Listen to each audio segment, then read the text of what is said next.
قرآنا اصبح بصوتك اسمع الأكوان اقرأ كلام الله داوي نفوسنا لنحس في أعماقنا الإيمان فؤاد كالحجارة قسوة فإذا وعى القرآن.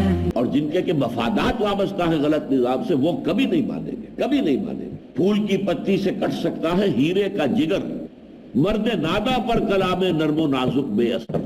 اس مرد نادا کے لیے تو پھر وانزلنا الحدید، ہم نے لوہا اتارا ہے. ان کی سرکوبی کرنی پڑے گی تلواروں سے، اس لیے کہ اس کے بغیر وہ دین کو آگے بڑھنے کا راستہ نہیں دیں گے. تو حضور نے جہاد شروع کیا، قتال شروع کیا تو وہ تو ایک ضرورت کے تحت کیا، ورنہ حضور صلی اللہ علیہ وسلم کسی مسلمان کیا کسی کافر کا بھی خون کا ایک قطرہ بھی زمین پر گرانا جو ہے کبھی پسند نہ کرتے اگر اس کے بغیر اللہ کا دین غالب ہو سکتا. تو وَمَن يُشَاقِقِ الرَّسُولَ مِن بَعْدِ مَا تَبَيَّنَ لَهُ الْهُدَى، تو جو کوئی بھی اللہ کے رسول سے زدم زدہ کرے گا، ان سے عناد رکھے گا، دشمنی کرے گا، اس کے بعد کہ ہدایت واضح ہو چکی ہے. وَيَتَّبِعْ غَيْرَ سَبِيلِ الْمُؤْمِنِينَ، اور اگر اہل ایمان کے راستے کو چھوڑ کر کوئی راستہ اختیار کرے گا، نُوَلِّهِ مَا تَوَلَّى، ہم بھی اسے ادھر ہی جانے دیں گا جدھر وہ جانا چاہتا ہے، دفع کریں گے اس سے کہ جاؤ جدھر تم جانا چاہتے ہو، اسی کے حوالے کر دیں گے ہم اسے. وَنُصْلِهِ جہنم، اور اسے پھر پہنچائیں گے، جھونکیں گے جہنم میں. وَسَاءَتْ مَصِيرًا، اور وہ بہت ہی برا ٹھکانہ ہے. لیسا بِأَمَانِيِّكُمْ وَلَا أَمَانِيِّ أَهْلِ الْكِتَابِ، اے مسلمانوں، نہ تمہاری آرزوؤں تمناؤں یا جس کو انگریزی میں کہیں گے وشفل تھنکنگ سے کوئی فائدہ ہوگا، اور نہ اہل کتاب کو اپنی وشفل تھنکنگ سے کوئی فائدہ ہوگا. وہ بھی کہتے تھے نا نحن ابناء اللہ وحباؤہ، ہم تو اللہ کے بیٹوں کے مانند ہیں، بڑے چہیتے ہیں. We are the chosen people of the Lord، ہم اللہ کے منتخب بندے ہیں، تو ہمیں داخل نہیں کیا جائے گا مگر گنتی کے چند دن. یہ سارے ان کے خیالات تھے، من گھڑت خیالات تھے. اسی طرح مسلمانوں اگر تم بھی اسی قسم کے من گھڑت خیالات اپنے ایجاد کر لو گے، اجی ہم تو امت محمد میں سے ہیں صلی اللہ علیہ وسلم، ہمیں کیا خبر، ہمارا کیا سوال ہے کہ جہنم میں ہمیں ڈالا جائے. تو یہ ساری چیزیں تمہاری امانی ہے. کسی جگہ کہتا ہے تلک امانیہم قل ہاتوا برہانکم ان کنتم صادقین، یہ ان کی امانی ہے. ان سے کہیے لاؤ دلیل.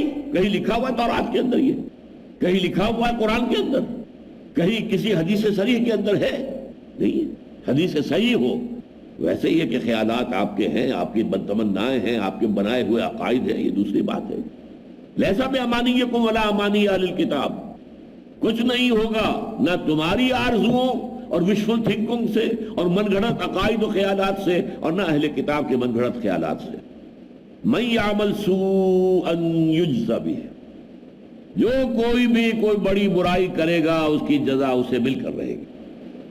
اب جزا کی دو شکلیں ہوں گی، یا تو جزا کو وہ جو سزا دی جائے گی گناہ کی، اگر نیکی اس کے بدل میں موجود ہے تو ڈیبٹ کریڈٹ برابر ہو جائے گا. کوئی صاحب ایمان ہے تو صاحب ایمان کا ظاہر بات ہے کہ پھر اعمال کا بدل ہوگا، نیکیوں کا پلڑا زیادہ ہے، بدیوں کا جو ہے ہلکا ہے، سیدھے جنت میں چلے جائیں گے. اور اگر بدیوں کا پلڑا بھاری ہے، نیکیوں کا کم ہے، تو جہنم میں ڈالے جائیں گے. اور پھر وہاں ان کی وہی دھلائی کر کے، وہ ان کی جو ہے مٹی میں چڑھا کر جہنم کے اندر تپا کر، اور پھر ان کو سزا دے کر اور پاک صاف کر کے اور پھر جنت میں داخل کر دیا جائے گا. تو یہ جزا کی دونوں شکلیں ہو سکتی ہیں. مَن يَعْمَلْ سُوءًا يُجْزَ بِهِ وَلَا يَجِدْ لَهُ مِن دُونِ اللَّهِ وَلِيًّا وَلَا نَصِيرًا، اور نہیں پائے گا وہ. اب یہاں دون کا لفظ آ رہا ہے اللہ کے مقابلے میں، اللہ کے فیصلے کو رکوانے والا کوئی ان کا ولی نہیں ہوگا، کوئی نصیر نہیں ہوگا. ہاں اللہ کی اجازت سے شفاعت ہوگی، اور جس کے لیے اللہ چاہے گا اس کے لیے شفاعت ہوگی. یہ بھی نہیں کہ اپنی مرضی سے جس کے لیے چاہے شفاعت کر دیں. حضرت ابراہیم اپنے باپ کے لیے شفاعت نہیں کر سکیں گے، قتل نہیں کر سکیں، چاہے باپ ہے لیکن نہیں، آپ نہیں کر سکتے شفاعت. مشرکین کی کفار کی شفاعت نہیں ہے، اہل ایمان کی شفاعت، وہ بھی جس کی اللہ اجازت دے اور جس کو اللہ اجازت دے. تو فرمایا وَلَا يَجِدُ مِن دُونِ اللَّهِ وَلِيًّا وَلَا نَصِيرًا، اللہ کے مقابلے میں انہیں نہ کوئی ولی اور حمایتی میسر ہوگا نہ کوئی مددگار. وَمَن يَعْمَلْ مِنَ الصَّالِحَاتِ مِن ذَكَرٍ أَوْ أُنثَىٰ وَهُوَ مُؤْمِنٌ، اور جو کوئی نیک عمل کرے گا چاہے وہ مذکر ہو چاہے مؤنث ہو، مرد ہو یا عورت ہو. وَهُوَ مُؤْمِنٌ، ایمان شرط ہے. نیک عمل بغیر ایمان کے قبول نہیں ہے. سب سے پہلی چیز ایمان ہے، اللہ پر ایمان، آخرت پر ایمان، رسالت پر ایمان. اس کے بغیر نیک اعمال جو ہے وہ بہت بنیاد ہے. کیوں؟ کس لیے کر رہا ہے؟ آخرت کو تو مانتا نہیں، اللہ کو مانتا نہیں، اللہ کے لیے نہیں کر رہا، آخرت کے لیے نہیں کر رہا، تو دنیا کے لیے کر رہا، دکھاوے کے لیے کر رہا. یہ تو دنیاوی مقاصد کے لیے ہو رہا ہے. وَمَن يَعْمَلْ مِنَ الصَّالِحَاتِ مِن ذَكَرٍ أَوْ أُنثَىٰ، جو کوئی بھی نیک کام کرے گا، چاہے وہ مذکر ہو، مرد ہو، اور چاہے انثیٰ ہو، عورت ہو. وَهُوَ مُؤْمِنٌ، شرط یہ ہے کہ وہ مومن ہوگا. فَأُولَٰئِكَ يَدْخُلُونَ الْجَنَّةَ، تو یہ وہ لوگ ہیں جو جنت میں داخل ہوں گے، ہو کر رہیں گے، کوئی ان کو روک نہیں سکے گا. وَلَا يُظْلَمُونَ نَقِيرًا، اور ایک تل بھر بھی ان پر زیادتی نہیں ہوگی، ان کا کوئی عمل ضائع نہیں ہوگا.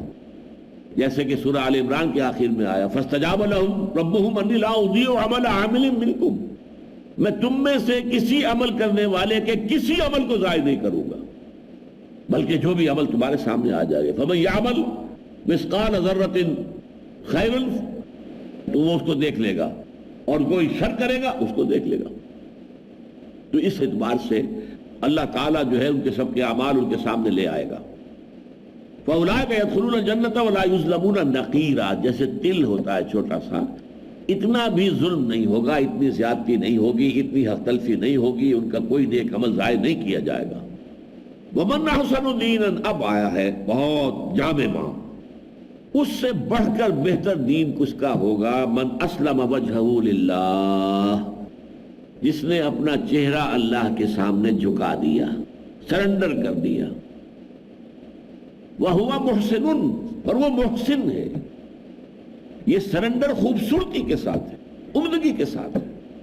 یہ سرنڈر سے ظاہری نہیں، باطنی بھی ہے. جب یہ ہوگا، اس لیے کہ یہ جو احسان ہے یہ سب سے اونچا درجہ ہے. اسلام، ایمان، احسان. اسلام تو آپ نے کلمہ شہادت پڑھا مسلمان ہو گئے. کوئی ہندو، سکھ، پارسی، عیسائی ابھی کلمہ پڑھے اشہدو اللہ الہ الا اللہ واشہدو ان محمد رسول اللہ، مسلمان ہو گئے.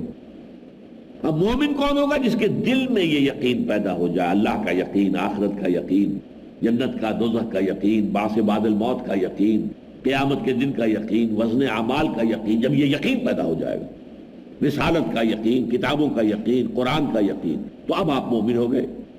اچھا، یہ یقین اتنا گہرا ہو گیا کہ آپ کو یہ ایمانی حقائق ایسے محسوس ہوتے ہیں جیسے آپ اپنے آنکھوں سے دیکھنے والی چیز پر آپ کو یقین ہوتا ہے، اتنا یقین ہوتا ہے.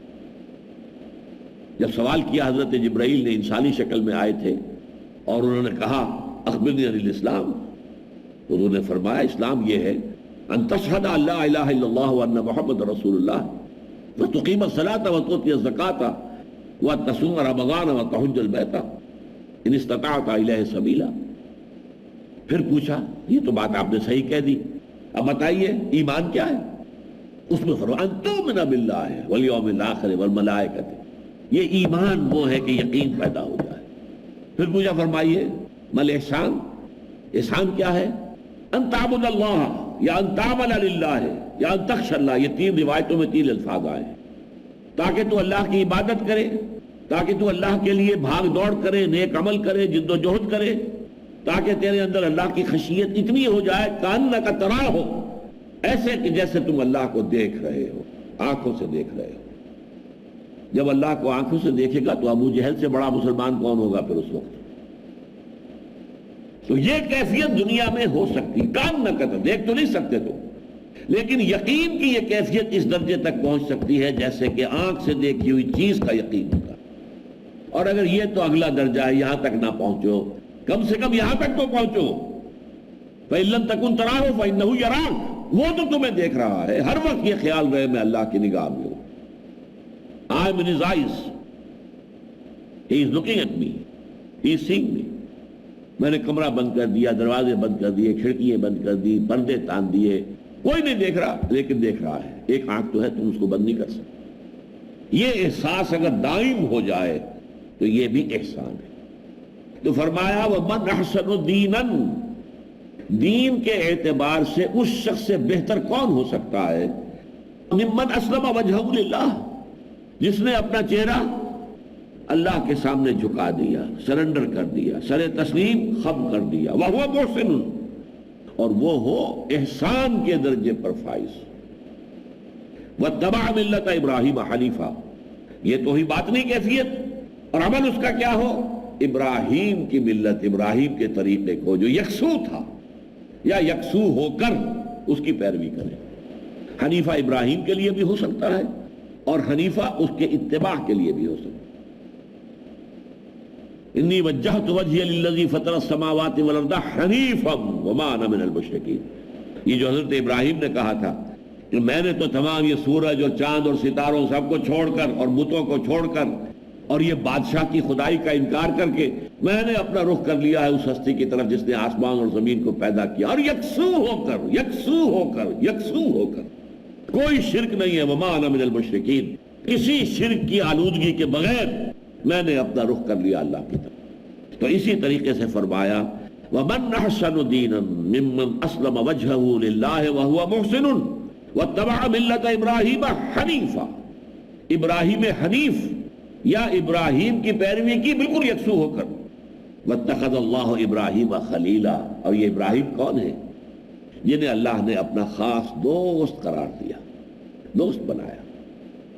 یہ دیکھیے حضور صلی اللہ علیہ وسلم نے کہتے ہیں لو كنت متخذا خلیلا لاتخذت ابا بکر خلیلا، اگر میں انسانوں میں سے کسی کو اپنا خلیل قرار دیتا تو ابو بکر کو اپنا خلیل بناتا۔ یہ خلیل اتنا بڑا لفظ ہے، گویا کہ حضور نے حضرت ابو بکر کو بھی اپنا خلیل قرار نہیں دیا، حالانکہ کہا ہے جس کا مجھ پر کوئی احسان ہے میں نے بدلہ چکا دیا، لیکن ابو بکر کے جو احسانات ہیں ان کا بدلہ میں نہیں چکا سکتا، اللہ ہی چکائے گا۔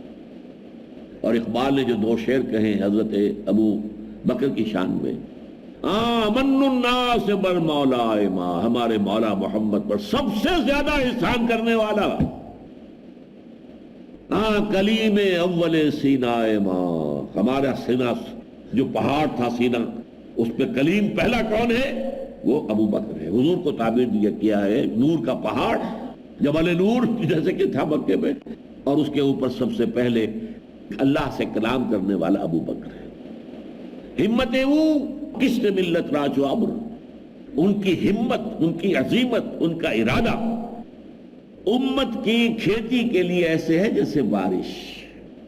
ثانی اسلام و غار و بدر و قبر، اسلام میں بھی ثانی، حضور کے بعد پہلے ایمان لانے والے ابو بکر، پھر ثانی اسلام و غار ثور میں جب چھپے ہوئے تھے تو حضور کے ساتھ ثانی وہ تھے، غار و بدر میں بھی، کیونکہ حضور کے لیے ایک بنا دی گئی تھی جو جھونپڑی تھی تو اس پر پہرا دینے والا کون تھا؟ ابو بکر۔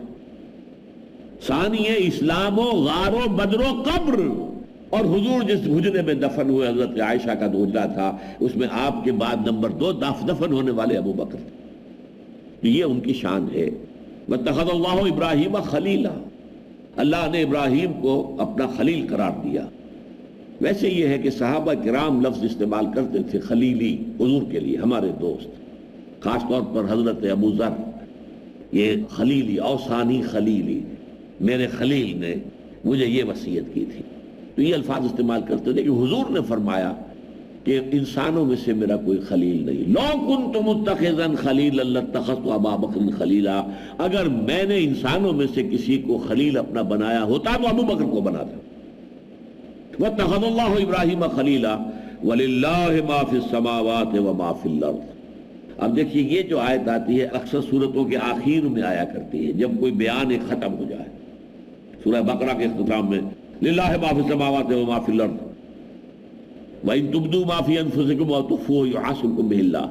اسی طرح لمبی صورتوں کے اندر جب کوئی ایک بحث، ایک گفتگو، ایک مضمون ختم ہوتا تو پھر یہ آیت آتی ہے وَلِلَّهِ مَا فِي السَّمَاوَاتِ وَمَا فِي الْأَرْضِ۔ یہ اصل میں جو آیت نمبر 60 سے سلسلہ شروع ہوا تھا وہ خطاب کہ جس کا روح سخن منافقین کی جانب تھا، وہ یہاں ختم ہو رہا ہے۔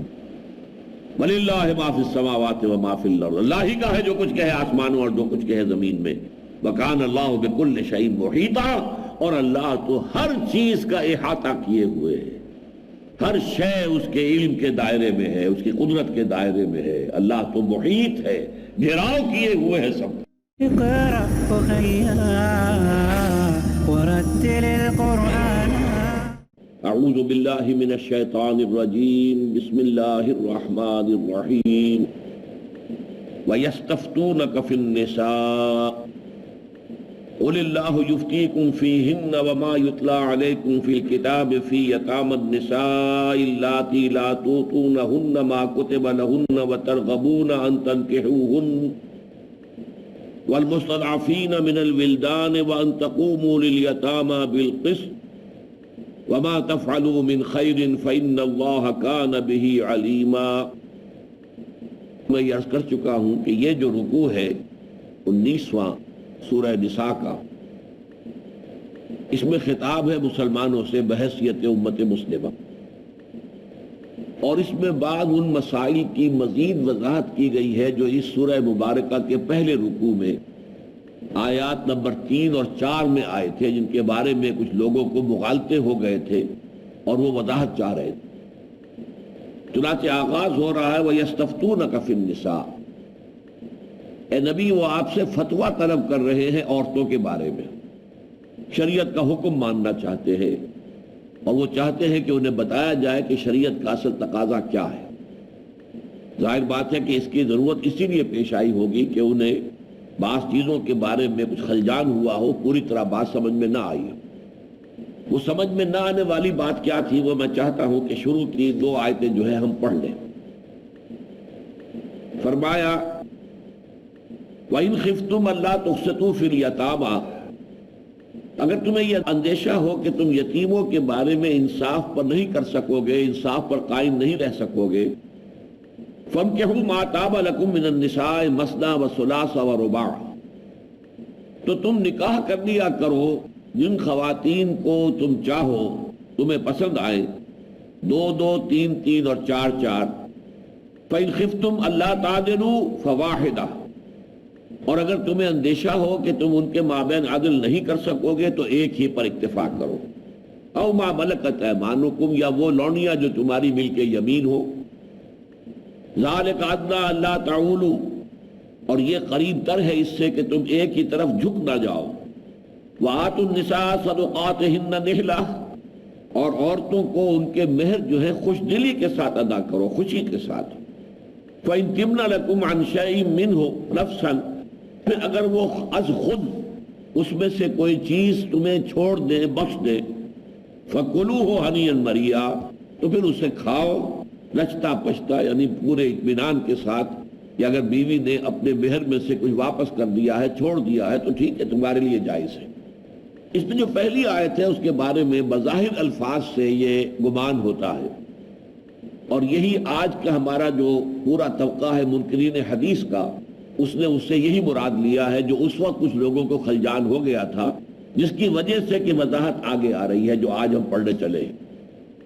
لوگوں نے یہ سمجھا تھا کہ اس کا مطلب یہ ہے کہ یتیم جو ہیں تمہاری کفالت میں ہیں، بڑے بھائی فوت ہو گئے ہیں، ان کے بچے ہیں، ان کی بیوی ہے، اب ظاہر بات ہے کہ وہ بچے جو ہیں یتیم، اس کے ولی تم ہو، تمہیں ہی ان کی دیکھ بھال کرنی ہے۔ اگر تمہیں یہ اندیشہ ہو کہ تم ان یتیموں کا حق ادا نہیں کر سکو گے تو ان کی ماؤں سے شادی کر لو۔ جب ان کی مائیں تمہارے نکاح میں آ جائیں گی تو گویا کہ اب ان کے حالات کو جاننے والی وہ ایک بیوی بھی ہو جائے گی آپ کی، اور اس طریقے سے زیادہ اس کا امکان ہے اور زیادہ امید ہے کہ پھر تم ان یتیموں کے حقوق صحیح طور پر ادا کر سکو۔ یہ مفہوم اس وقت بھی کچھ لوگوں کے سامنے آیا، اور آج جیسا کہ میں نے کہا کیونکہ الفاظ ظاہری جو ہیں وہ اس مفہوم کو ظاہر کرنے کے اندر ہیں موجود، واقعتاً ان سے یہ مفہوم نکل سکتا ہے، لیکن اصل مفہوم کیا تھا؟ بخاری شریف میں حضرت عائشہ صدیقہ رضی اللہ تعالی عنہ سے یہ چیز موجود ہے مروی کہ اس آیت کا پس منظر کیا تھا۔ عرب میں یہ ہوتا تھا، جیسے میں نے ابھی کہا، بڑا بھائی فوت ہو گیا، اس کے بچے بھی ہیں، بیوی بھی ہے، اب وہ کرتے تھے کہ اس کی بچی سے نکاح کر دیا اپنے بیٹے کا، یا وہ جو بیوہ جو ہے عورت اس سے شادی خود کر لی۔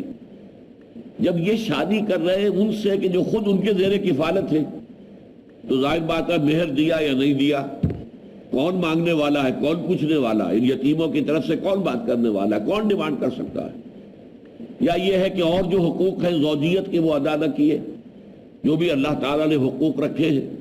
تو یہ جو ظلم ہوتا تھا صرف اس وجہ سے کہ یتیم بچیاں تمہاری کفالت میں آ گئی, اس وجہ سے تم یہ ظلم کرتے ہو. تو یہ نہ کرو, ان سے شادی مت کرو, بلکہ ان کے تو ولی بن کر رہو, ان کے حقوق کے نگہداشت کرو. ان بچیوں کا نکاح کہیں اور ہوگا تو تم موجود ہوگے, ان کی پشت پناہی کرنے والے, انہیں سپورٹ کرنے والے, تاکہ جہاں ان کا نکاح ہوا ہے وہاں کے لوگ جرأت نہ کریں کہ ان کے حقوق کو تلف کریں. لہذا تم خود ان یتیم بچیوں سے نکاح مت کرو, بلکہ اور تمہارے لیے اجازت ہے 2-2 3-3 4-4 تم جو ہے نکاح کر سکتے ہو. لیکن یہ ہے کہ اگر تمہیں اندیشہ یہ ہو کہ تم ان میں انصاف نہ کر سکو گے, 2 بیویاں تو کر لی, انصاف نہیں کر پا رہے, 3 بیویاں کر لی, 4 بیویاں کر لی, لیکن انصاف نہیں کر پا رہے, تو پھر ایک ہی پر جو ہے اتفاق کرو, یا پھر جو تمہاری جو بھی لونڈی ہے, جو تمہاری ملک یمین ہے, ملکیت میں ہے, اس پر اتفاق کرو. اور عورتوں کو ان کے حقوق ادا کرو. یعنی اس طریقے سے یتیم بچیوں سے نکاح خود کر لینا یا اپنے بیٹوں کا کرا دینا, تاکہ یتیم بچیوں کی طرف سے کوئی بھی ان کے حقوق کا مطالبہ کرنے والا نہ ہو, تو یہ چیز بہت غلط ہے. عورتوں سے نکاح کرو تو چاہے وہ یتیم ہو اور چاہے وہ اپنے پیچھے ان کے والدین موجود ہوں, ان کو ان کے مہر ادا کیا کرو خوش دلی کے ساتھ. یہ نہیں کہ یہ کوئی تاوان تم پر آ گیا ہے. پھر یہ کہ اگر وہ اپنی مرضی سے خوشی سے اس میں سے کچھ چیز تمہیں چھوڑ دیں یا دے دیں تو کوئی حرج نہیں ہے, تم اس مال کو اپنے استعمال میں لا سکتے ہو. اب یہ جو مغالطہ ہوا تھا ان لوگوں کو, اب اس کے بعد ایک سوال پیدا ہوا کہ اگر یہ بات مان لیا جائے کہ یہ یتیموں کی ماؤں کے بارے میں کہا جا رہا ہے, تو اس کا منطقی نتیجہ یہ نکلتا ہے کہ تعدد ازدواج جو ہے اس کی آیت تو صرف یہی ہے, 1 سے زائد شادیاں جو ہم کہتے ہیں کہ اسلام کے اندر جائز ہیں 4 تک, تو اس کے جواز کی آیت تو یہی ہے صرف, اور تو کوئی آیت قرآن مجید میں ہے نہیں. اب اگر اس کو خاص کر دیا جائے یتیموں کی ماؤں کے ساتھ, تو پھر وہ علی الاطلاق 4 شادیوں کا حق باقی نہیں رہتا. یہ ایک اشکال تھا. اس لیے بعض لوگوں نے پھر یہ کہا کہ نہیں, وہ تو اور دوسرے دلائل کے پر مبنی ہے, احادیث پر مبنی ہے, قرآن میں نہیں بھی ہے تو کیا ہے. لیکن یہ کہ یہ اشکال جو پیدا ہوا تھا, اب اس کا جواب ہے جو آج ہم پڑھ رہے ہیں. وَيَسْتَفْتُونَكَ فِي النِّسَاءِ, اے نبی یہ آپ سے فتویٰ طلب کر رہے ہیں, دریافت کر رہے ہیں عورتوں کے بارے میں. قُلِ اللَّهُ يُفْتِيكُمْ, کہہ دیجئے اللہ تمہیں فتویٰ دیتا ہے, فِيهِنَّ, ان عورتوں کے بارے میں, وَمَا يُتْلَى عَلَيْكُمْ فِي الْكِتَابِ فِي يَتَامَى النِّسَاءِ, اور وہ چیز کہ جو تلاوت کی گئی ہے, تمہیں سنائی گئی ہے اس کتاب میں قرآن مجید میں, یعنی اسی سورہ نساء کی آیت نمبر 3 میں, وہ ہے یتیم لڑکیوں کے بارے میں. اللاتی لا تؤتونہن ما کتب لہن, جن کو تم ادا نہیں کرتے وہ چیز جو ان کے لیے لکھ دی ہے اللہ نے. ان کے لیے مہر ہے, اب تم مہر ادا نہیں کر رہے, کیا ضرورت ہے؟ میری اپنی کفالت میں ہے, میں ولی ہوں, میں نے نکاح کر لیا ہے یا میں نے اپنے بیٹے سے نکاح کر لیا ہے, تو اب مہر کی کیا ضرورت ہے؟ اسی طریقے سے ان کے حقوق زوجیت, ان کا نان نفقہ جو ساری ذمہ داری مرد پر ہے, اسے بھی صحیح طور سے ادا نہیں کر رہے جو اللہ تعالیٰ کی طرف سے فرض ہے. تو فرمایا قُلِ اللَّهُ يُفْتِيكُمْ فِيهِنَّ, عورتوں کے بارے میں اللہ تعالیٰ تمہیں فتویٰ دے رہا ہے, وضاحت کر رہا ہے, اپنے حکم کی جو ہے وضاحت کر رہا ہے. اور اس آیت کے بارے میں کہ جو تمہیں پڑھ کر سنائی گئی ہے اس کتاب میں, فِي يَتَامَى النِّسَاءِ, یتیم لڑکیوں کے بارے میں, اللاتی لا تؤتونہن ما کتب لہن, جن کو تم نہیں ادا کرتے وہ چیزیں جو اللہ نے ان کے لیے لکھ دی ہیں, یعنی مہر ہے اور نان نفقہ ہے. وَتَرْغَبُونَ أَن تَنكِحُوهُنَّ, اور نکاح ان سے کرنا چاہتے ہو کہ وہ خود نکاح کر لیں, اپنے بیٹے سے نکاح کر دیں, تاکہ ان کا مال بھی, جو یتیم کا مال ہے وہ بھی آ گیا ہمارے پاس اور وہ ہماری ملکیت میں آ گیا. اور یہ کہ اس یتیم بچی کی طرف سے کوئی نہیں ہے جو کھڑے ہو کر مطالبہ کر سکے کہ اس کا حق ادا کرو. وَالْمُسْتَضْعَفِينَ مِنَ الْوِلْدَانِ, اور اللہ تعالیٰ فتویٰ دے رہا ہے ان کے بارے میں بھی جن بچوں پر ظلم کیا جاتا ہے, بچوں کے اوپر ولدان, اور ان کو بھی دبایا جاتا ہے. اما الیتیم فلا تقہر, یتیم کے بارے میں آیا ہے کہ اس کے اوپر کچھ دباؤ نہ ڈالو, اس کے اوپر جو ہے زیادتی نہ کرو. حضور نے فرمایا انا وکافل الیتیم کہاتین یوم القیامہ, میں اور وہ شخص جو کسی یتیم کی کفالت کرنے والا ہو تو اس طرح ہوں گے قیامت کے دن، ہمارا یہ قرب ہوگا، اس طرح ہم جڑے ہوئے ہوں گے۔ تو بچوں پر بھی جو ظلم ہوتا ہے وَأَن تَقُومُوا لِلْيَتَامَىٰ بِالْقِسْطِ، اور یہ کہ یتیموں کے حق میں قائم رہو قسط کے ساتھ، انصاف کے ساتھ۔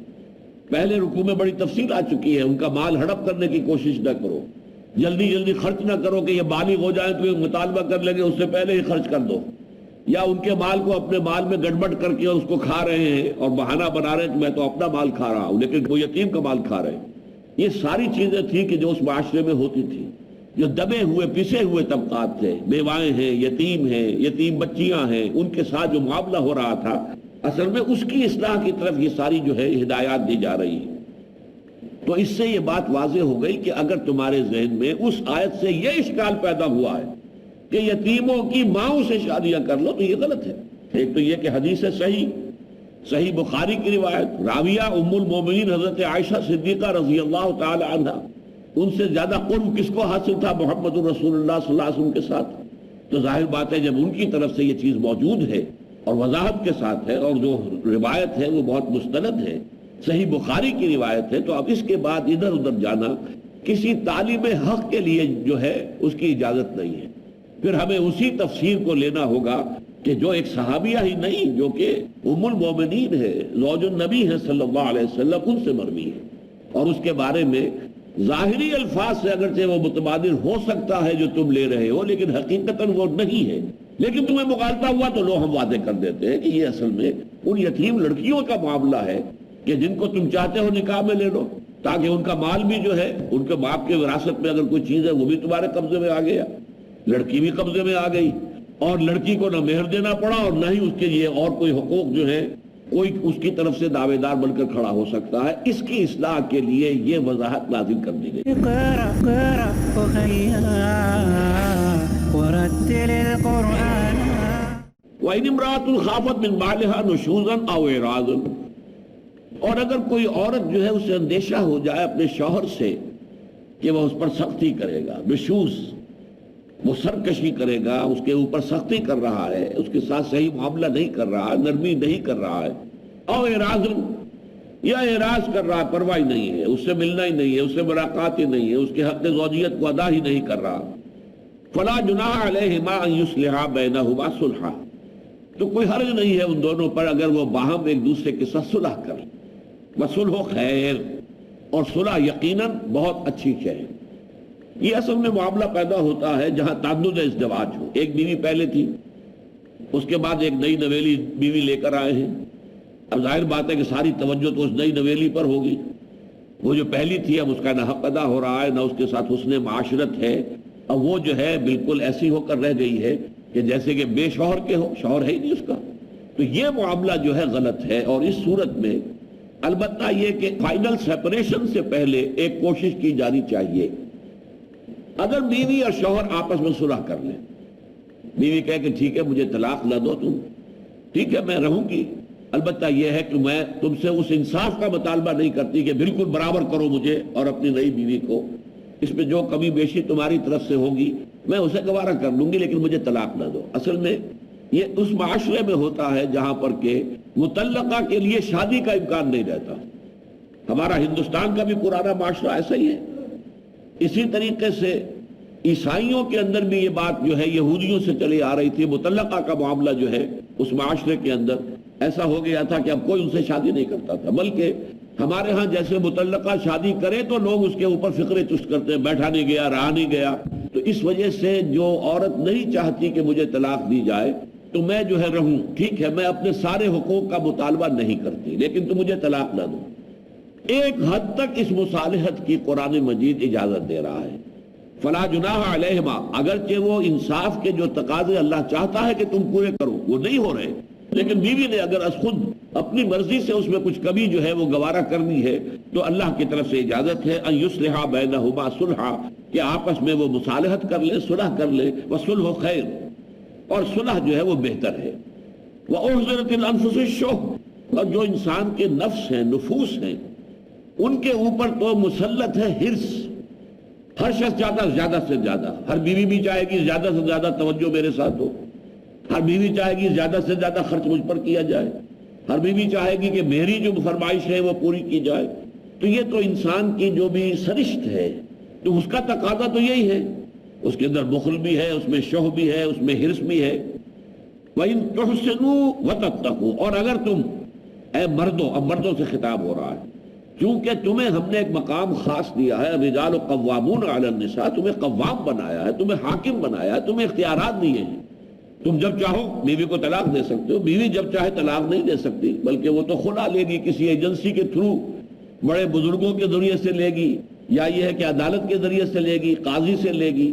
لہذا یہ جو ہم نے رکھی ہے تمہارے درمیان شوہر اور بیوی کی حیثیت سے عدم مساوات، انسانوں کے اعتبار سے مساوات مکمل ہے، مرد اور عورت میں کوئی فرق نہیں. Human dignity, human respect, human owner, بہت شیئر ایکولی. لیکن جب ایک مرد اور ایک بیوی مل کر اب یہ شادی کرتے ہیں، شادی کے کانٹریکٹ میں، یہ بھی ایک عہد ہے، معاہدہ ہے، داخل ہو گئے، اب یہ دونوں برابر نہیں. اس لیے کہ یہ جو انسٹیٹیوشن ہے فیملی کا، خاندان، اس خاندان میں دو برابر کے اختیارات رکھنے والے سربراہ نہیں ہو سکتے. اس کا نتیجہ کیا ہوگا؟ خاندان کی جڑیں کھل جائیں گی، خاندان ختم ہو جائے گا، انتشار ہوگا، جیسے کہ آج ویسٹرن معاشرے میں ہو چکا ہے. خاندان کی بنیادیں ہل گئی، ختم ہو گئی، اس لیے کہ وہاں آیا مرد اور عورت بالکل برابر، طلاق میں بھی برابر، فلاں میں بھی برابر، ہر چیز میں برابر. تو اس حوالے سے یہ ہے کہ پھر ان کے ہاں جو ہے خاندانی زندگی ختم ہو گئی ہے. دیکھیے، اگرچہ دنیاوی اعتبار سے جو ضرورتیں انسان کی ہیں، اس کے اعتبار سے اس وقت ٹاپ کا معاشرہ جو ہے وہ سویڈن کا ہے، جو یہاں پر اسکینڈینیوین کنٹریز میں جو سوشل سیکیورٹی ہے وہ یوں سمجھ لیجئے کہ پوری دنیا میں ٹاپ پر ہے. اس کے بعد کہیں آتا ہے انگلینڈ، یو کے، اور اس سے بھی کمتر ہے امریکہ. امریکہ تو بہت ہی ننگا کیپٹلسٹ ملک ہے، لیکن وہاں بھی کیا ہے؟ سویڈن میں کھانے کو ہر چیز موجود، کوئی بھوک نہیں، سیکس کھلا ہے، جس طرح چاہو، جہاں چاہو، جس طرح کرو، کوئی سزا نہیں، کوئی زنا پر سزا نہیں، کچھ نہیں. پھر بھی ہائیسٹ ریٹ آف سوسائڈ یہ سویڈن میں ہے. کیوں ہے؟ بھوک سے تو وہاں کوئی نہیں مرتا، سوسائڈ کیوں کر رہا ہے؟ وجہ یہ ہے کہ گھر کی زندگی جو ہوتی ہے اس میں جو سکون ہوتا ہے، ایک بیوی ہے جس کے بارے میں اطمینان ہے کہ یہ وفادار ہے، یہ عفت مآب ہے، اور اسی طریقے سے بیوی کو اعتماد ہے میرا شوہر جو ہے وہ غداری نہیں کرتا، وہ کہیں ادھر ادھر نہیں جاتا. ہاں ایک سے زائد بیویاں ہونا اور ہے، لیکن زانی نہیں ہے، زناکار نہیں ہے، آوارہ نہیں ہے. اب یہ جو ان دونوں کا ملاپ ہے، اس کے اندر جو سکون ہے، قرآن مجید نے لفظ استعمال کیا لِتَسْكُنُوا إِلَيْهَا، تمہارے لیے تمہارے جوڑے پیدا کیے ہیں تاکہ تم سکون حاصل کرو. یہ جب گھر کا سکون نہیں ہے اور انسان کا کوئی ایسا نہیں ہے کہ جس کے ساتھ وہ اپنی راز کی بات کہہ سکے، شیئر کر سکے، دل کی بات کہہ سکے، کوئی ایسا رفیق. ہم نے 10ویں جماعت میں جو عربی کی کتاب پڑھی تھی اس کی آخری نظم یہ تھی، خاصی مشکل تھی، فَتِّشْ لِقَلْبِكَ عَنْ رَفِيقٍ، اپنے دل کے لیے کوئی رفیق، کوئی رفاقت والا جس سے تم اپنی بات کہہ سکو، جس سے تم دینی مشورہ کر سکو، کوئی تلاش کرو. یہ اکیلے اگر رہو گے، وَتَجُولُ وَحْدَكَ فِي الْقِفَارِ كَمُسَافِرٍ يَبْغِي الدِّيَارِ لَكِنَّهُ فَقَدَ السَّبِيلَ وَمَا لِقَلْبِكَ مِن مَّسِيرِكَ مِن دَلِيلٍ فَتِّشْ لِقَلْبِكَ عَنْ رَفِيقٍ. تم اکیلے گھوم رہے ہو ریگستان میں اور کسی جنگل بیابان میں، یہ چیز جو ہے یہ در حقیقت تمہارے لیے صحیح نہیں ہے. تلاش کرو اپنے لیے کوئی ہمدم، کوئی ہمراز، کوئی ساتھی، کوئی رفیق جس سے دل کی بات کی جا سکے، جس سے انتہائی قرب ہو. یہ کیفیت ہے کہ جو فیملی لائف میں حاصل ہوتی ہے. فیملی لائف کے لیے ضروری ہے کہ ایک سربراہ ہو، اور وہ مرد ہے. وہ مرد ہی جب شادی ہوتی ہے مہر دیتا ہے. حالانکہ شادی عورت کی بھی ضرورت ہے، مرد کی بھی ضرورت ہے، لیکن مرد مہر دیتا ہے. گویا کہ وہ طالب ہے اور وہ لڑکی عورت ہے وہ مطلوب ہے. کفالت، اس کا سکنا، رہائش اور کھانے پینے کا، کپڑا اور روٹی اس کے ذمہ ہے. اس کی اولاد جو ہوگی اس کی پوری رسپانسبلٹی باپ کے اوپر ہوگی. عورت کو جو سکون ملتا ہے، آج بھی امریکہ میں آپ جا کے تلاش کیجئے، وہ کہتے ہیں اسٹے ایٹ ہوم مومز، وہ مائیں جو گھر میں رہتی ہوں اس سے بڑی نعمت کوئی ہے ہی نہیں. ورنہ ہوتا کیا ہے، شوہر نے بھی کام کرنے نکل جانا ہے صبح اور بیوی نے بھی نکل جانا ہے. اب بچے اسکول گئے ہیں، بچے آ گئے ہیں دن کے 1 بجے، نہ یہاں ماں ہے نہ یہاں باپ ہے. اب وہ کیا کریں گے؟ جو کریں گے اب وہ معلوم ہو رہا ہے. انسیسٹ جو ہے بھائی بہنوں کے درمیان زنا کا معاملہ اس قدر بڑھ چکا ہے، باپوں کا معاملہ. اور امریکہ کے اندر جو ہمارے سائیکیٹرسٹ ہیں بھائی، ڈاکٹر ذہنی امراض کا علاج کرنے، وہ بتاتے ہیں کہ اب امریکہ کا سب سے بڑا پرابلم جو ہے وہ ایڈز نہیں ہے، وہ ٹی بی نہیں ہے، کینسر بھی نہیں ہے، بلکہ انسیسٹ، دماغی امراض جو ہے ان کا اصل سبب کیا انسیسٹ ہے. جو محرم رشتے ہیں، باپ بیٹی، خسر اور بہو، بھائی اور بہن، ماں اور بیٹا، جب یہ ملوث ہوتے ہیں تو پھر ان کو جو داغ لگتا ہے ذہن پر، قلب کے اوپر، اس کے نتیجے میں وہ دماغی توازن کھو بیٹھتے ہیں، پھر علاج ہوتے ہیں. مہنگی ترین دوائیاں جو ہیں وہ دماغی امراض کی دوائیاں ہیں، اور سب سے زیادہ کمائی جن کی ہے وہ سائیکیٹرسٹ ہے امریکہ کے اندر. تو یہ سارا معاملہ جو ہوتا ہے وہ خاندانی نظام کی شیرازہ بندی جو ہے وہ ختم ہو جائے، شیرازہ جو ہے بکھر جائے، تو پھر اس کے بعد سکون نہیں مل سکتا آدمی کو. کھانے کو سب کچھ ہے، فریج بھرا ہوا ہے، اور ویسے بھی سیکس کے ہر طریقے کو آپ اختیار کر سکتے ہیں، لیکن سکون نہیں ملتا. وہ ہے ایک گھر کے اندر. اس اعتبار سے میں آپ کو بتا رہا تھا کہ جس معاشرے میں مطلقہ عورتوں کی شادی کو برا سمجھا جائے، بیواؤں کی شادی کو برا سمجھا جائے، ہمارا جو پس منظر ہے ہندوانہ پس منظر، اس میں بیوہ کی شادی کیا تھی؟ بیوہ کے لیے تو سب سے اعلیٰ کام کیا؟ وہ ستی ہو جائے، اسے تو جینے کا حق ہی نہیں ہے، وہ اپنے شوہر کے ساتھ ہی آگ میں جل مرے. یہ ہے اس کے لیے بہترین مقام، اونچا ترین مقام، مذہبی اعتبار سے بلند ترین مقام. اگرچہ اب ہندوستان میں اس پر پابندی ہے، تاہم پھر بھی بعض علاقوں میں ہوتا، ستی ہو رہی ہے. وہ تو اس کے بعد کہیں پولیس کو اطلاع ملی، کچھ اور ہوا تو کوئی پکڑ دھکڑ ہوئی تو ہوئی، لیکن یہ کہ ہو رہی ہے، جو سمجھتے ہیں کہ مذہبی اعتبار سے یہ اونچا کام ہے. تو وہاں اصل میں پھر یہ کہ عورت یہ کہتی ہے کہ آپ مجھے پورے حق ادا نہ کیجئے، میں آپ کے ساتھ رہنا چاہتی ہوں، مجھے طلاق نہ دیجئے. تو اس میں اگر باہمی رضامندی سے یہ معاملہ ہو جائے تو اللہ اس کی اجازت دے رہا ہے، اس لیے کہ فطری بات ہے. اس کے اندر انسان کا جو ہے خود اسے اپنے اوپر پورا کنٹرول نہیں ہوگا، جیسے آگے چل کر بات آ رہی ہے. وَإِنِ امْرَأَةٌ خَافَتْ مِنْ بَعْلِهَا نُشُوزًا أَوْ إِعْرَاضًا فَلَا جُنَاحَ عَلَيْهِمَا أَنْ يُصْلِحَا بَيْنَهُمَا صُلْحًا وَصُلْحُ خَيْرٌ وَأُحْضِرَتِ الْأَنفُسُ الشُّحَّ وَإِنْ تُحْسِنُوا وَتَتَّقُوا. لیکن اے مردو، تمہاری مردانگی کا تقاضا یہ ہے کہ تم اچھا سلوک کرو، احسان کی روش اختیار کرو، اللہ سے ڈرو، حتی الامکان حقوق ادا کرو.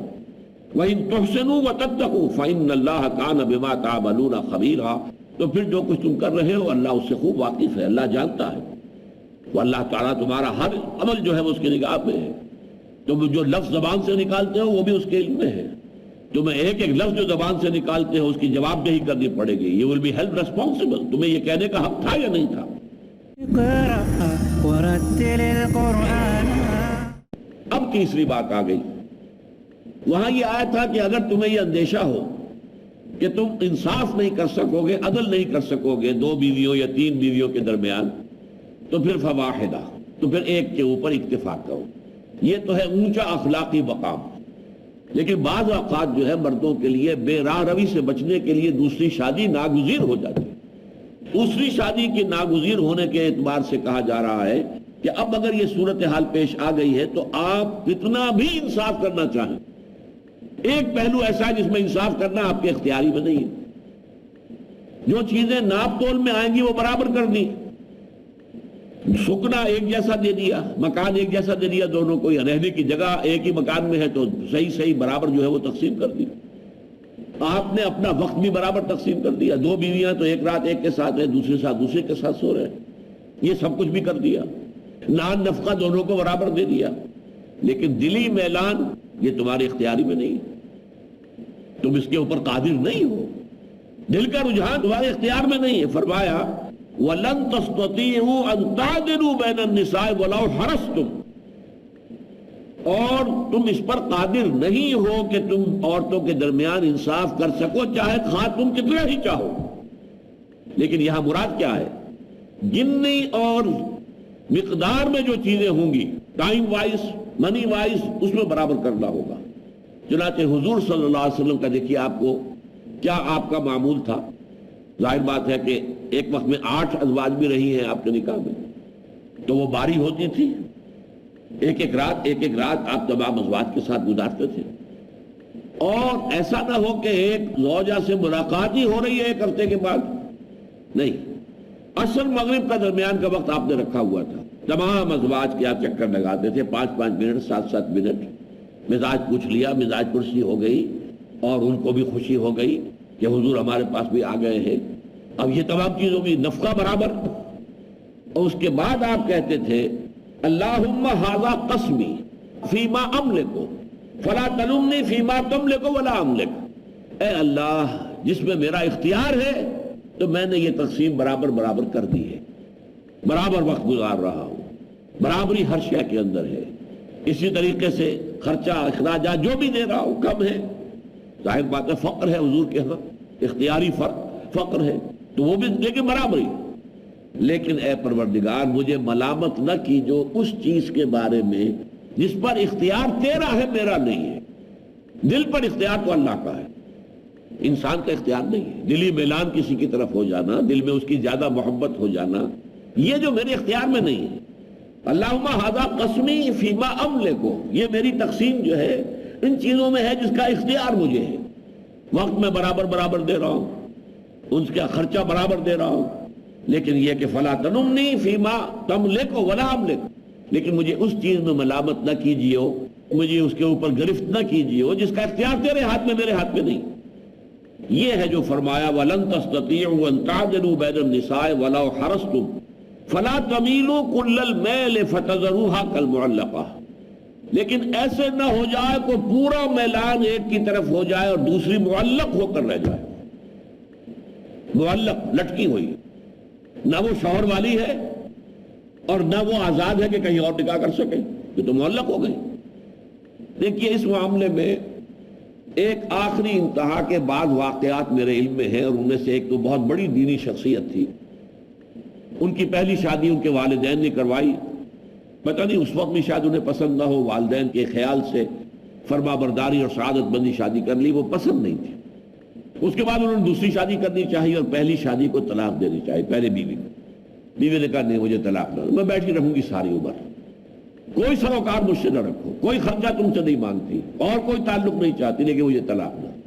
وہ عورت ساری عمر بیٹھی رہی ہے، اب وہ کیا تھی؟ معلق تھی، نہ شوہر والی ہے اور نہ ہی آزاد ہے کہ کہیں اور شادی کر سکے۔ کہتے کیوں تھی؟ دو شخصیتیں میرے سامنے ہیں، بس میں نے ایک ہی مثال دے دی آپ کو، لیکن یہ چیز جائز نہیں ہے۔ ٹھیک ہے وہ عورت کہہ رہی ہے، وہ کہہ رہی ہے کیوں، کس دباؤ کے تحت؟ معاشرے کا دباؤ یہ ہے، دوسری شادی کا امکان بہت کم نظر آتا ہے، اور اسی طریقے سے اور لوگوں جو ہے فکر چوز کرتے ہیں، اس سے بیٹھا نہیں گیا، رہا نہیں گیا، بغیر شادی کے بیٹھ نہیں سکی، رہ نہیں سکی، نہیں، تو اس کی وجہ سے وہ اسے گوارا کر لیتی ہے کہ ساری عمر بیٹھی۔ لیکن یہ شکل کسی طرح بھی صحیح نہیں۔ کچھ کمی بیشی کا ہو جانا، عورت اپنے کچھ حقوق میں کمی کر دے، اپنے وقت میں یہی کہہ دے میرے پاس ہفتے میں آپ ایک ہی دفعہ آ جائے کیجیے بس کافی ہے، مہینے میں ایک بار آ جائیے چلیے، اور جو بھی ہے خرچہ ورچہ جو بھی آپ مجھے کم دینا چاہیں دے دیں، میں گزارا کر لوں گی۔ لیکن یہ کہ ایک عورت بالکل معلق ہو کر رہ جائے، نہ وہ شوہر والی ہے اور نہ وہ آزاد ہے کہ کہیں اور شادی کر سکے، فَتَذَرُوهَا كَالْمُعَلَّقَةِ، اس کو معلق بنا کر نہ رکھ دو، وَإِن تُصْلِحُوا وَتَتَّقُوا، اگر تم اصلاح کرو اور تقوی کی روش اختیار کرو، ان تصلحوا وتتقوا فإن اللہ کان غفورا رحیما، تو اللہ تعالی غفور بھی ہے رحیم بھی ہے، بخشنے والا بھی ہے۔ کوئی اونچ نیچ ہو گئی، کوئی کمی بیشی ہو گئی، کوئی دلی میلان میں کمی ہو گئی، کسی طرف زیادہ رجحان ہو گیا، اللہ تعالیٰ بخشنے والا، جو چیز تمہارے اختیار میں نہیں ہے۔ اور بھی کوئی اور کمی بیشی انسان سے ہو جاتی ہے، جیسے کہ فرمایا حضور نے کل بنی آدم خطاؤون وخیر الخطائین التوابون، تمام انسان انتہائی خطا کار ہیں، ہاں ان خطا کاروں میں بہترین لوگ وہ ہیں جو توبہ کرتے ہیں، پلٹتے ہیں، لوٹتے ہیں اور انہیں پشیمانی ہوتی ہے کہ ہم نے غلط کام کیا ہے۔ جب یہ کیفیت ہو جائے گی تو اسی صورت میں ہم پڑھ چکے ہیں کہ ان کی توبہ قبول کرنا اللہ نے اپنے ذمے کر لیا، واجب کر لیا اپنے اوپر، اگر جلدی سے توبہ کر لیں تو فرمایا وَإِن تُصْلِحُوا وَتَتَّقُوا فَإِنَّ اللَّهَ كَانَ غَفُورًا رَحِيمًا، تو اللہ تعالیٰ غفور ہے اور رحیم ہے۔ اب ایک اور بات آ رہی ہے کہ جو ہمارے عام تصورات کے بہت خلاف ہے۔ دیکھیے طلاق کے بارے میں یہ بات اپنی جگہ صحیح ہے کہ پسندیدہ چیز نہیں ہے، جو بندھن بندھ گیا ہے اسے اب نبھاؤ، اور شادی کے وقت یہ نیت اگر نہیں ہے کہ ساری عمر کا بندھن ہم باندھ رہے ہیں، اسے نبھانا ہے، تو نکاح ہی درست نہیں ہوتا۔ نکاح موقت جسے کہتے ہیں متع، وہ اہل تشیع کے ہاں ہے، اہل سنت کے ہاں نہیں ہے۔ شادی جو ہے، نکاح جو ہے، وہ عمر بھر کا بندھن ہے، لیکن ہو سکتا ہے تو حالات ایسے ہو جائیں جن میں ساتھ رہنا ممکن نہ رہے. اب طلاق کو حرام کر دینا یہ بہت بڑے مفاسد کو جنم دے گا. اسلام کی تعلیم کیا ہے؟ طلاق اچھی چیز نہیں ہے، طلاق اللہ کو پسند نہیں ہے. اللہ چاہتا نباہ کرو، اللہ چاہتا کہ یہ بندھن بندھا ہے تو ٹوٹے نہ. لیکن اگر حالات ایسے ہو جائیں علیحدہ ہونا پڑے تو کوئی بات نہیں، پھر یہ بھی راستہ کھلا ہے، حلال ہے، جائز ہے. اب یہ تعلیم تھی کہ جس کے اندر ایک عدم توازن کی حیثیت کے اندر پیدا ہو گیا. جہاں تک شریعت موسوی کا تعلق ہے طلاق کا راستہ کھلا تھا، طلاق دے دو. لیکن اب ہوتا کیا تھا؟ طلاق تو دے دی، اب اس عورت کا کیا مستقبل ہے؟ اس معاشرے میں کوئی اسے قبول کرنے کو تیار نہیں. اگر اس کی دوسری شادی نہیں ہوتی تو وہ کیا کرے گی؟ بہت ایسی بھی ہو سکتی ہے کہ جو نفس کشی کر دیں اپنی اور بالکل نفسانی تقاضوں کو نظر انداز کر دیں. لیکن زیادہ لوگوں میں تو اس کی ہمت نہیں ہوتی. پھر وہ حرام کاری کرے گی، غلط راستے پر جائے گی. جیسے عیسائیت کے اندر راہب اور راہبائیں کیا کرتے ہیں آپس میں، آپ ان کی ہسٹری پڑھیے، ان کی اپنی لکھی ہوئی موٹی موٹی جلدیں ہیں. ہسٹری آف کرسچین موناسٹیسزم، یہ جو خانقاہی نظام عیسائیوں کا ہے اس میں کیا ہوتا تھا؟ اوپر خانقاہ ہے اور اندر جو ہے راہبائیں اور راہب اکٹھے رہتے ہیں. اب اکٹھے رہیں گے تو کیا ہوگا؟ ہوتا یہ تھا ان کے اپنے کہنے کے بقول کہ ان راہب خانوں کے تہخانوں کے اندر حرامی بچوں کی قبریں بنتی تھی. ظاہر بات ہے انسان کی ایک سرشت ہے، اس کا ایک تقاضا ہے، اس کے اندر ایک انسٹنکٹ ہے، پیٹ کھانے کو مانگتا ہے، جنسی تقاضا بھی اس کے اندر ہے، وہ بھی اپنی تسکین چاہتا ہے. تم نے اس کے اوپر ایک جو ہے غیر ایک فطری جو ہے پابندی لگا دی. تو اگر آپ دریا کا بہاؤ جو ہے روکیں گے تو کسی اور طرف دائیں بائیں نکلے گا، اسے تو راستہ بنانا ہے اپنا. تو یہ چیز جو ہے بدقسمتی سے حضرت مسیح علیہ السلام کیونکہ کوئی نئی شریعت لے کر نہیں آئے تھے، شریعت موسوی تھی، کہہ کر گئے ہیں don't think I have come to destroy law.